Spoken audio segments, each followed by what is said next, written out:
Everyone. The topic of my presentation is today the different types of radio waves, ground wave, space wave, sky wave, and the communication, the class tropospheric, extraterrestrial, the application of the waves and different types of communication aspect. So these are all covered under the atmospheric and the space physics. Myself Debajyoti, as senior geoscientist, I'll be giving you brief introduction and lecture on these topics, and you can also see the thumbnails corresponding to that. So these are very important topics for the combined geoscientist and the Barc OCES examination. So let's kick off this lecture. The topics introductory atmospheric and space physics, I'll be covering that all the topics, the propagation of the waves, sky wave, ground wave, and the space wave. And afterwards, in my next lecture, I'll be giving the basic concepts about the antennas. So I will start with a very basic definition of the waves that already discussed in my previous lecture. No need to elaborate it. So electromagnetic waves, oscillating electric and magnetic field. You can see they are mutually perpendicular with each other. They don't need any medium to travel. They can travel in a vacuum. So it consists of all the possible frequencies, wavelengths. So there are three possible ways the radio wave can travel, three or four. That is called, one is from directly from one point to another is along the ground and it follows the curvature of the earth, that is classified as a ground wave. And there is also the waves are traveling in the lower layer of the earth's atmosphere, that we can classify as a tropospheric bending and tacking. And there is also a refraction of the waves by the ionosphere, that is also classified. So first talk about the ground wave. So it is one of the mode of the radio wave propagation, which is the interaction of the radio wave with the surface of the earth that will propagate along the ground. So it is primarily used for the low frequency and the medium frequency transmission, which results from a radio wave diffraction along the surface of the earth. So if we feed enough power, they can be used to communicate between any 2 points in the world. They are limited to very low and medium frequencies, which requires large antennas. There is also AM broadcast band with 160 meter and the 8 meter. And there is also line of sight propagation from one point to another point. They can travel from transmitting antenna to the receiver antenna. So that is one of the ways. The satellite communication signal above 30 megahertz that are not reflected by the ionosphere, and that concept I have provided in one of my lecture on atmospheric and space physics. There is also refraction banding of the microwaves, because the velocity is a function of the density of the medium. Wave changes medium means there is a speed is changing, and there is the wave bends at the boundary between the medium. So what are the different factors that can affect wave propagation? One is the frequency of the wave. Second is the polarization. Third is the atmospheric condition. So if if the wave is having high frequency, that is decaying is more due to atmospheric absorption and the scattering. Generally, vertical polarization is better suited for ground wave propagation, and horizontal polarization is very good for sky wave propagation. Is temperature, density, humidity that can impact the refractive index of the atmosphere, which can direct influence the wave propagation. The conductivity and the dielectric properties of the Earth's surface also can affect the strength and the direction of the ground wave. And at last, there is also some solar activities due to the fluctuation in the ionosphere that can disrupt wave propagation.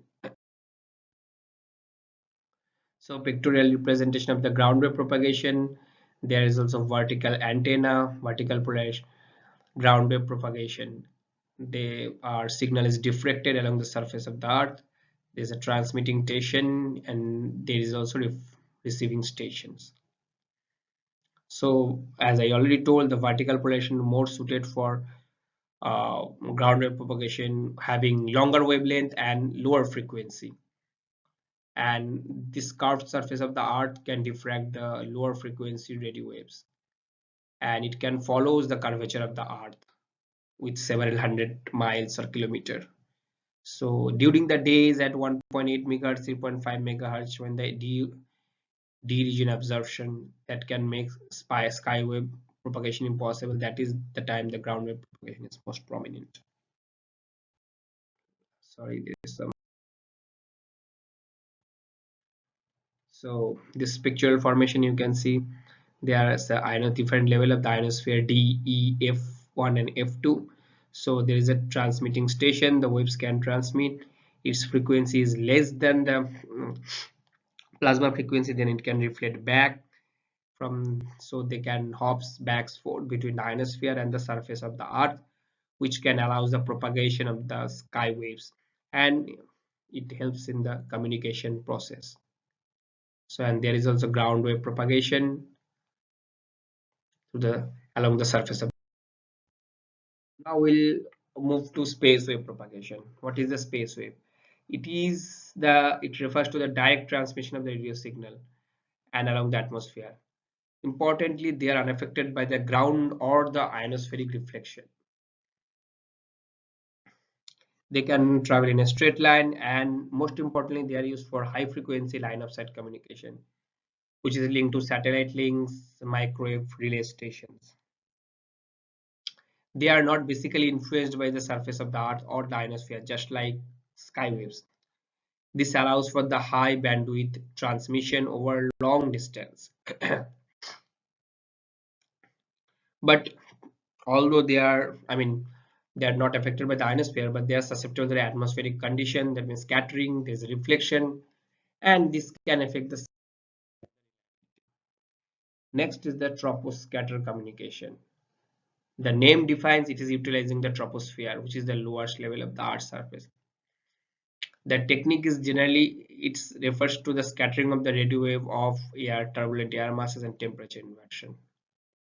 It can establish long distance communication links, often spanning hundreds of kilometers without the need for costly infrastructure like satellite or the ground-based network. This is a tropospheric layer, this is stratosphere layer. So there is scattering of the waves of different refractive index. So unlike the line of sight communication, they are very susceptible to the obstruction. Then they can continue operating even if the direct path between transmitter and the receiver. And there is extraterrestrial communication, which refers to the method and technologies which is used to transmit and receive signals between the earth and the objects that is beyond our planets, such like you can talk about satellites, spacecraft and potential alien civilization. So this sounds like very interesting communication for extraterrestrial. The picture, you can refer to this picture. So that communication uses the radio waves, microwaves, and optical technologies to establish links across various vast distances of the space, which can enable the functions like telemetry, command control, and the data exchange. So you can see there are also advantages and the disadvantages of this communication. The waves, basically they are long ranges, they can cover, they are mostly reliable because they are less affected by the atmospheric disturbance like the ionosphere, unlike the sky waves. There is also definitely disadvantages there. There works in a limited frequency range. At the lower frequency, they works best. There is an attenuation factor because it attenuates with distance and also with frequency. They can be blocked by the obstacles.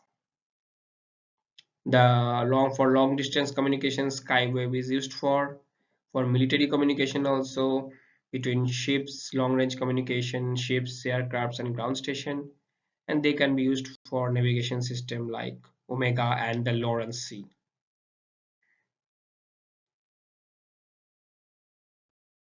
So friends, in this lecture I have talked about all the applications of the skywave, ground wave, and the different type of communication, extraterrestrial, tropospheric, skywave propagation, ionospheric. So under atmospheric and the space physics. So this covering the part in the syllabus for different types of examination that I have mentioned.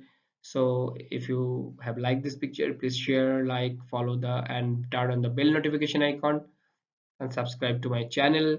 And you can feel free to contact me anytime. I'm always there for you.